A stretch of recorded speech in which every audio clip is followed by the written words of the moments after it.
اللهم صل وسلم وبارك عليه. السلام عليكم ورحمة الله وبركاته. بسم الله الرحمن الرحيم. الحمد لله الغني المغني، والصلاة والسلام على النبي الهادي سيدنا ومولانا محمد بن عبد الله وعلى آله وصحبه وأنصاره وأحبابه وموالاه. سبحانك لا علم لنا إلا ما علمتنا إنك أنت العليم الحكيم، ولا حول ولا قوة إلا بالله العلي العظيم. وكله من رسول الله ملتمس ورفا من البحر أو رشفا من الديم. Yang dimuliakan Imam Masjid Nurdin hafizahullah ta'ala wa amadnahu bi'aunihi wa barakatihi. Para alim ulama, tuan-tuan guru kita, mata'allahu bituli hayatihim wa nafa'ana bihim wa bi'ulumihim. Bapak-bapak, ibu-ibu, hadirin hadirat rahimani wa rahmatullah. Semoga Allah senantiasa merahmati kita, mengampunkan dosa-dosa kita, menutupi aib-aib kita dunia hingga akhirat, dan menjadikan kita di antara hamba-hamba Allah Subhanahu wa ta'ala yang senantiasa dijagakan, dilindungi, diberkahi dalam kehidupannya. Amin ya rabbal alamin. Di awal kesempatan ini saya juga mohon keikhlasan Bapak Ibu untuk sama-sama menghadiahkan surah Al-Fatihah untuk almarhum ayahanda saya Syekh Abdullah bin Syekh Abdul Wahab Al-Makki Al-Banjari, yang malam hari ini adalah tepat 1 tahun daripada berpulangnya beliau rahmatullah. Ila haul Nabi Muhammad sallallahu alaihi wasallam wa alihi wa ila ruhi syekhi wa abi walidi Syekh Abdullah bin Syekh Abdul Wahab Al-Makki Al-Banjari. Allah subhanahu wa ta'ala rasyahu birrahmah wal maghfirah wa yaj'al qadrahu min riyadil jannah. Syai'u lillahi lahul fatihah. A'udzu billahi minasy syaithanir rajim. Bismillahirrahmanirrahim. Alhamdulillahi rabbil alamin arrahmanir rahim maliki yaumiddin. Iyyaka na'budu wa iyyaka nasta'in ihdinas siratal mustaqim. Shiratal ladzina an'amta 'alaihim ghairil maghdubi 'alaihim waladdallin.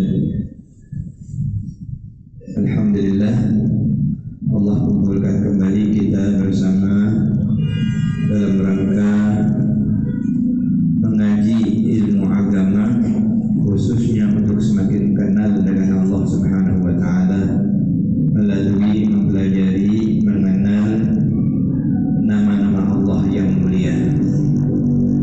Pada malam Sabtu yang lalu kita telah mempelajari nama Allah yang ke-88, yaitu Al-Ghani, yang Maha Kaya. Pada malam hari ini kita akan mengenal nama Allah Subhanahu wa ta'ala Al-Mughni, yaitu nama Allah yang ke-89. Jika Al-Ghani artinya yang Maha Kaya, maka Al-Mughni artinya adalah yang Maha Mengkayakan. Kata Al-Ghina itu sendiri maknanya adalah mencukupi atau cukup, tidak memerlukan yang lain. Karena itu Allah Ghaniyun 'anil 'alamin. Allah tidak memerlukan siapapun juga. Semua makhluk memerlukan Allah, sementara Allah tidak memerlukan siapapun juga, karena Allah dialah yang Maha Kaya. Maka Al-Mughni artinya yang mengkayakan, yang menjadikan seseorang tidak memerlukan siapa-siapa melainkan hanya Allah Subhanahu wa ta'ala. Juga bermakna yang mencukupkan, karena makna kaya itu sendiri adalah cukup dan puas. ya, maka orang yang diberikan Allah kekayaan itu dalam berbagai bentuk, tidak hanya kekayaan harta, tetapi yang mahal harganya adalah kekayaan jiwa. Nabi SAW bersabda, al-ghina ghinan nafs, sesungguhnya yang dikatakan kaya adalah orang yang kaya hatinya. Namun secara umum kekayaan selalu dikaitkan dengan harta, namun pada hakikatnya segala hal yang cukup sehingga tidak memerlukan yang lain, maka orang tersebut dikatakan kaya. Apakah dalam hartanya, apakah dalam kesehatannya, apakah dalam keperluannya. Nah, itu Allah lah yang mengkayakan hamba-hambanya. Pengertian al-mughni, yang maha mengkayakan, ialah yang mengkayakan dari karunia-Nya, semuanya dari karunia Allah, terhadap orang-orang yang Dia kehendaki daripada hamba-hambanya dengan sesuatu yang Dia kehendaki. Apakah hambanya itu akan dikayakannya dengan harta? Apakah hamba itu akan dikayakannya dengan ilmu? Apakah hamba itu akan dikayakannya dengan kesehatan? Apakah hamba itu akan dikayakannya dengan kekuatan? Dan berbagai macam anugerah dari sisi Allah Subhanahu wa Ta'ala. Nah, termasuk di sini sebagian hamba-hambanya, kata guru kita, ada yang dikayakan Allah dengan ilmu, sehingga jadilah hamba itu hamba yang alim atau yang berilmu. Karena yang punya ilmu Allah, semua milik Allah. Dialah yang maha kaya. Lalu jika diberikannya sebahagian kekayaannya itu, khazanahnya itu dibuatnya hambanya kaya sesuai dengan anugerah Allah, maka Allah lah al-mughni, yang mengkayakan hambanya. Sebahagian daripada hambanya ada yang Dia kayakan dengan kekuatan, maka jadilah hamba itu hamba yang kuat. Kuatnya dua macam, atau banyak macamnya. Kuat fisik, kuat iman, kuat imannya kan berat. Ayah kalau dapat digoda cewek cantik misalnya, Ustaz pun tergoda juga kalau tidak kuat imannya. Tapi kalau Allah kuatkan keimanannya, maka kuatlah hamba tersebut. Termasuk kata Nabi, laisal qawiyyu bil quwwah, bukanlah orang yang kuat itu dia dapat dengan kekuatan yang mengalahkan orang lain, tetapi wa innamal qawi, yang disebut orang yang kuat, may yamliku nafsahu indal ghadab, orang yang dapat mengendalikan dirinya saat dia emosi. Saat emosi itu, kalau pandai mengendalikan diri, dialah orang yang kuat. Orang emosi ini payah, jarang yang bisa menahan diri itu, langsung nak ngamuk lah. Apalagi dia memang jago aja tadi, orang apa akhirnya. Jadi kalau orang yang kuat sebenarnya, kata Nabi, jika dia bersabar, jika dia dapat menahan dirinya, apalagi saat emosi. Dan sebagian lagi ada yang Allah kayakan hambanya itu dengan harta, maka jadilah hamba itu disebut orang yang kaya hartanya, jadi hartawan. Dan sebahagian lagi ada yang Allah kayakan dengan sebahagian yang demikian lagi daripadanya yang Allah kayakan dengan segala sesuatu. Ada orang yang Allah kayakan dengan berbagai kekayaan sehingga dia kaya dari segala sesuatu, seperti kekasihnya Rasulullah Sallallahu Alaihi Wasallam. Allah mencukupinya dalam segala apapun juga. Allah melindunginya. Karena itu Allah telah berikan kepada Nabi kekayaan dalam ilmu Nabi bidangnya, dalam kekuatan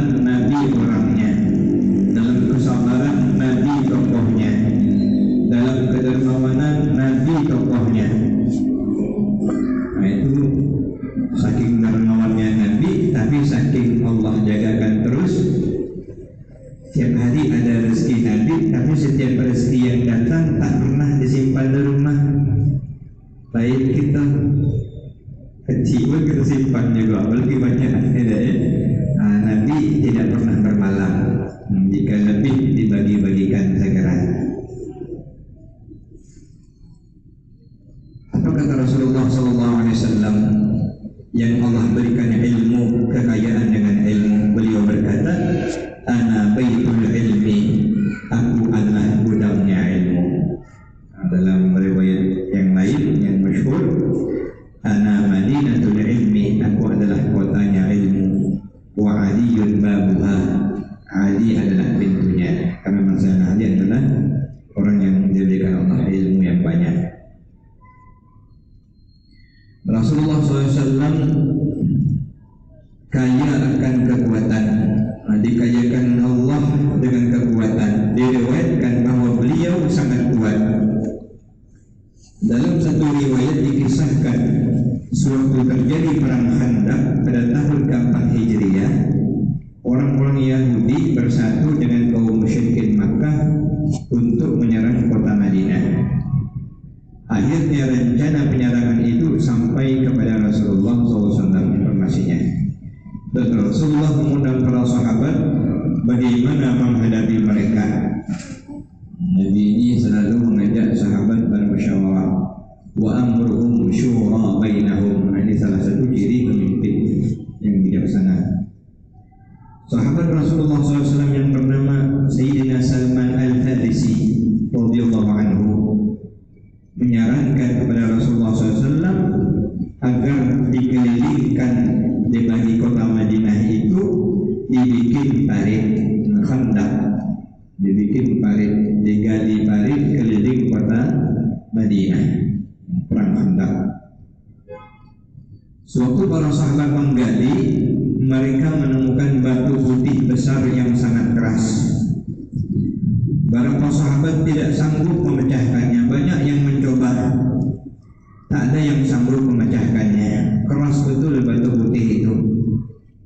Maka mereka memanggil Salman Al-Farisi untuk melaporkannya kepada Rasulullah SAW. Bagaimana? Apakah dibiarkan saja batu itu atau bagaimana? Kalau dibiarkan nanti tidak jadi parit. Jadi sementara nak dibuat parit perang Khandaq. Setelah Salman Al-Farisi melaporkan, akhirnya Rasulullah sendiri yang turun SAW. Beliau ambil kapak dan beliau kapak batu itu hingga pecah menjadi 3. Dalam riwayat sekali tetak cuman. Sementara para sahabat tidak ada yang dapat pecahkan. Di situlah para sahabat menyaksikan betapa kekuatan yang dimiliki oleh Rasulullah SAW. Ada juga riwayat ada seorang yang ahli gulat di zaman Rasulullah itu, Rukanah kalau saya tidak hilaf namanya. Tidak ada yang berani. Akhirnya Nabi yang mencoba, Tumbang Rukanah sallallahu alaihi wa ala alihi wa sahbihi wa sallam tasliman katsiran. Di situ pula lah kalau tidak hilaf sabda Nabi yang mengatakan bukan dengan kekuatan orang itu disebut dengan kuat, tetapi ketika dia dapat menahan emosinya. Rasulullah juga dikayakan Allah dengan harta, tetapi beliau tidak pernah menumpuk-numpuk harta. Beliau selalu mensedekahkan harta yang beliau dapatkan, dan juga apa yang beliau kehendaki maka jadi. Seperti yang pernah ditawarkan oleh malaikat Jibril kepada beliau, jika menginginkan maka gunung Uhud akan dijadikan emas untuk Rasulullah SAW. Tapi Nabi tidak mau ditawarkan ini jadi emas. Tidak. Andai Nabi mau, semuanya biiznillah dikabulkan oleh Allah Subhanahu wa Ta'ala.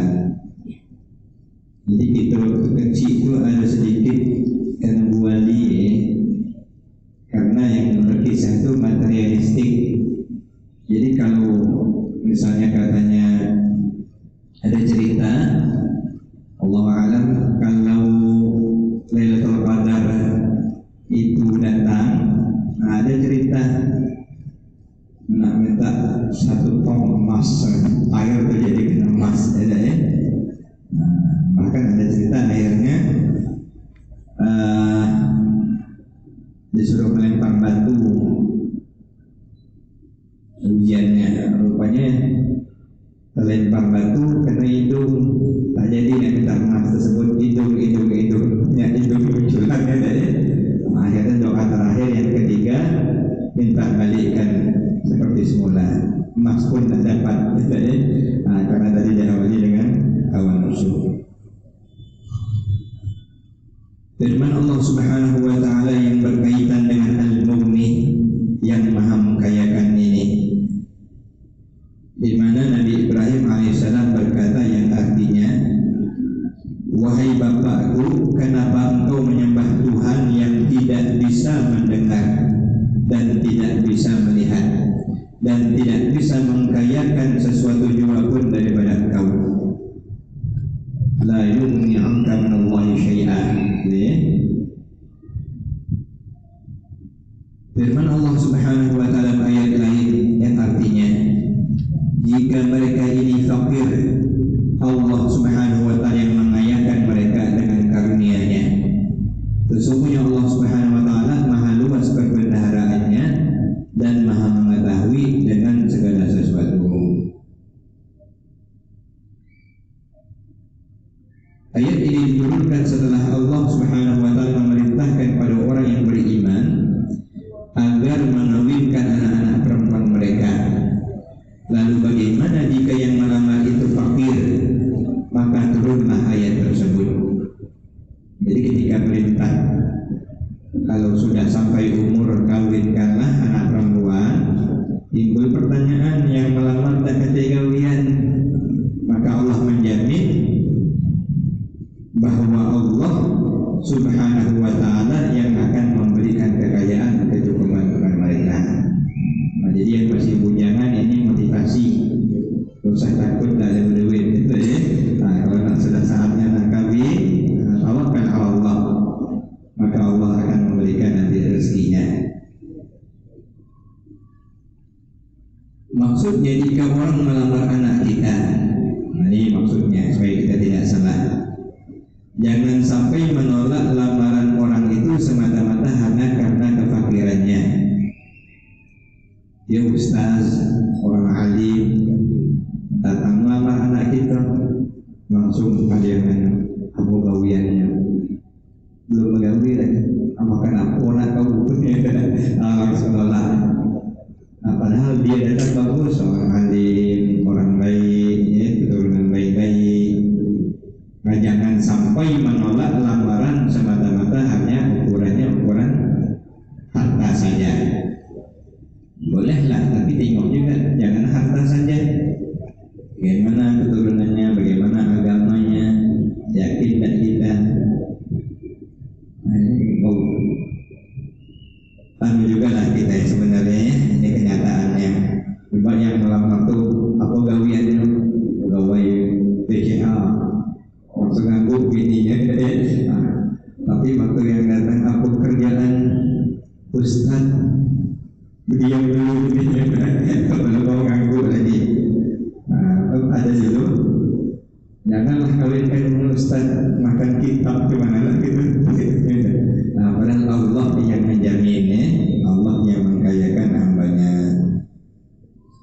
Karena kalau orang menolak itu kata guru semata-mata hanya alasan kefakiran, sama halnya dengan menolak orang yang dicintai Allah dan Rasulnya. Padahal orang yang fakir, apalagi dia taat, orang yang alim, itu orang yang dicintai Allah. Kalau ditolak berarti sama saja menolak orang yang dicintai Allah dan Rasulnya.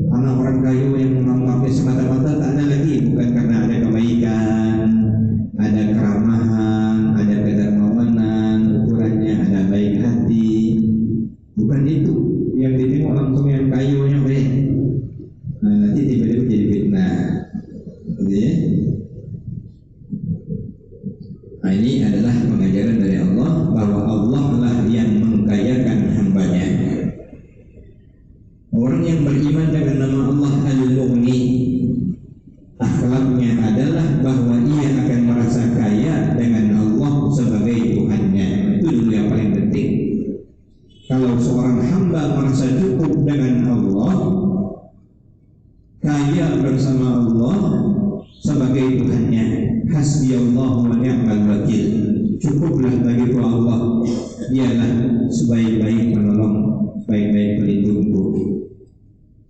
Maka dia akan merasa kaya bertuhankan Allah, dan dia akan merasa kaya dengan Allah yang memberikan rezeki dan yang memberikan nikmat, dan dia akan merasa kaya dengan Allah yang menolongnya dan yang menyembuhkannya. Ya, orang kaya ini pada hakikatnya di hati dulu, sehingga pemberian Allah mungkin secara umum ukurannya sederhana, tapi membuatnya cukup, maka dia berbahagia, dia bersyukur kepada Allah, dia senang karena dia merasakan betapa Allah yang memberikannya, Allah yang mencukupkannya, dia puas, dia qanaah, dia bersyukur kepada Allah. Kaya orang tersebut, sehingga walaupun tidur di kasur yang tipis, dia nyenyak, tenang. Apalagi utang tidak ada, masalah dengan orang lain tidak ada, kepala tidak ada pening, nyenyak tidurnya. Sementara orang yang katanya kaya belum tentu nyenyak tidurnya, walaupun di hotel bintang 5 tidak bisa tidur, ya? Walaupun duit banyak, pening pikirannya, banyaknya urusannya, besok ada meeting, besok ini, besok ini. Nah, jadi sebenarnya kekayaan itu dimulai dari kekayaan hati dulu. Nah, jadi jangannya kita bersyukur. Jadi kalau orang yang merasa kaya, dia akan puas. Yang takutnya ini tidak ada merasa kaya, tak ada cukup-cukup terus, duit banyak, kayu sebenarnya, tapi susah hanya bawaan. Kapan ditanya, tidak ada duit, aku untung Allah baik, tetap diberikan Allah. Padahal kalau Allah buat tak ada duitnya, anak dia berduit, datang kawannya atau sahabatnya atau kakaknya, bahkan mungkin ibunya, nah belikan ibu ini, udah ada duit mak, padahal duit banyak, disimpan bini. Nah, ini untung Allah baik, tetaplah Allah bagi, tetap tidak menjadi masalah. Nah, jadi tidak melatih diri merasa kaya ini yang payah. Kalau kita merasa cukup, kita kaya. Kalau merasa tak ada cukup juga, sebenarnya miskin kita itu. Tak pernah tenang, pening terus. Tengok orang lain yang lebih kaya, pening. Dia lebih kaya ya, tak mau, tak rela aku berbeda, dan sebagainya. Jadi mudah-mudahan Allah mengkayakan kita dengan makna yang sesungguhnya, dengan duit banyak, bini cantik, badan sehat, jiwa kita tenang dengan ibadah dan bersyukur kepada Allah Subhanahu wa ta'ala. Amin ya rabbal alamin. Supaya kita bersyukur yang diberikan Allah kelebihan. Banyak saudara-saudara kita yang memang susah, artinya makan pun susah, tak ada duit, rumah tak ada. Mereka sabar. Orang yang sabar dan orang miskin itu kemarin pernah kita sampaikan, bahkan ada yang mengatakan 50.000 tahun duluan mereka masuk surga daripada orang kaya, karena tanpa hisab masuk dia, karena Allah mengasihani mereka. Dan mereka itu dulu pada pembicaraan tentang nama Allah Al-Ghani, mereka akan mencari orang yang pernah menolong mereka waktu di dunia ini, karena mereka itu raja-raja nanti, orang-orang hebat. Maka dia akan mencari, ya Allah, dulu si bulan bin sebulan menolong aku susah dia tolong, aku lapar dia kasih makan, aku tidak dapat jalan keluar dari sisi keuangan atau dari sisi keperluan, dia datang memberikan pertolongan.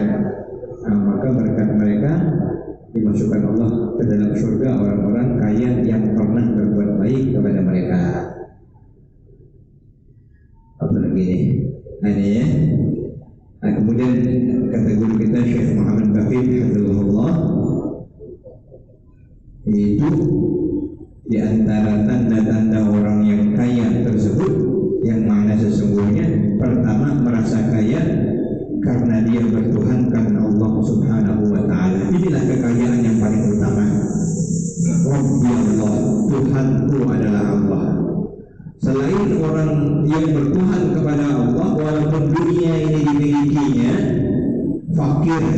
fakirnya, karena dia hidup akan menderita dunia akhirat.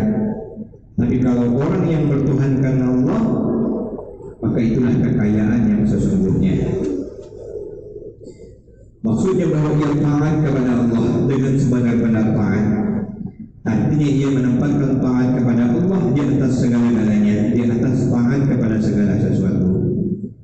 Seorang anak wajib taat kepada orang tua selama ketaatannya itu tidak bertentangan dengan hukum Allah. Begitu juga kita dengan atasan kita, siapapun juga yang wajib ditaati, wajib ditaati. Istri dengan suami, selama perintahnya tidak bertentangan dengan hukum-hukum Allah, dengan perintah Allah. Tetapi kalau bertentangan dengan hukum Allah, maka haram mentaatinya. Dalilnya sabda Nabi, la ta'ata li makhluqin fi ma'siyatil khaliq. Haram hukumnya taat kepada makhluk jika isinya maksiat kepada Allah. Bini misalnya, bini sudah bagus pakai jilbab, baju panjang, atau kata lakinya, buruk kau pakai jilbab, baju panjang, pakai baju pendek, berjorok, biar seksi. Haram patuh, tidak boleh mematuhi perintah yang isinya maksiat kepada Allah Subhanahu wa Ta'ala. Kemudian demikian juga orang tua, kata beliau, wajib kita mentaati orang tua tentunya. Wajib anak taat kepada orang tua selama ketaatan itu tidak bertentangan dengan hukum Allah. Umpamanya kita mempunyai kemampuan naik haji, sedangkan orang tua kita melarang, maka larangan itu boleh dilanggar. Sudah saatnya misalnya kita nak naik haji, karena sudah cukup, tapi orang tua kita melarang, maka itu boleh tidak kita patuhi. Karena itu punya fardu ain. Kita nak sholat misalnya, orang tua kita melarang, kok salah sholat, sini bila kita duduk-duduk cakap-cakap. Haram kita mematuhi, tetapi wajib kita mendahulukan perintah Allah Subhanahu wa Ta'ala. Istri wajib taat kepada suami selama tidak mengarahkan kepada yang dilarang Allah. Bawahan wajib kepada atasan, taat kepada atasan selama tidak menyuruh kepada hal-hal yang dilarang Allah. Jika suami atau atasan mengarahkan kepada sesuatu yang dilarang Allah, wajib untuk tidak ditaati.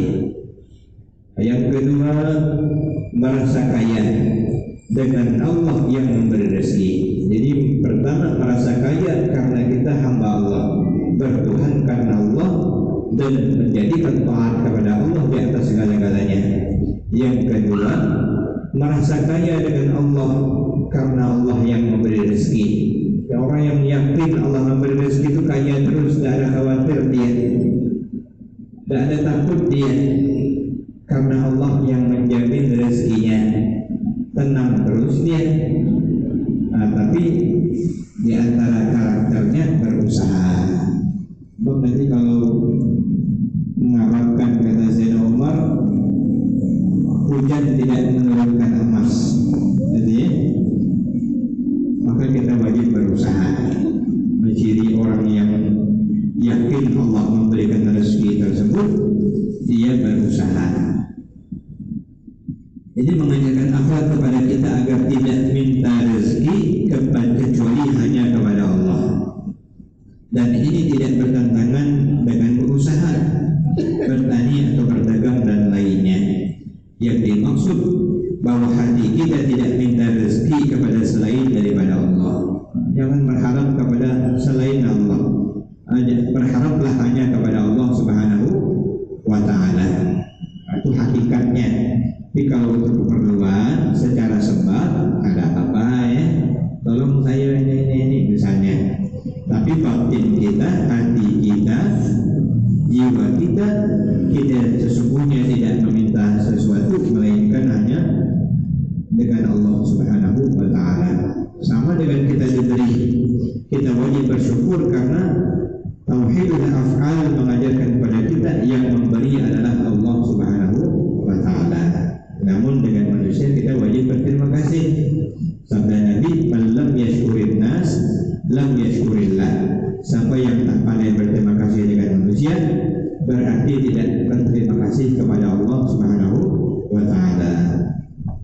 Inilah maksud merasa kaya dengan Allah sebagai zat yang telah memberikan rezeki kepada hamba-hambanya.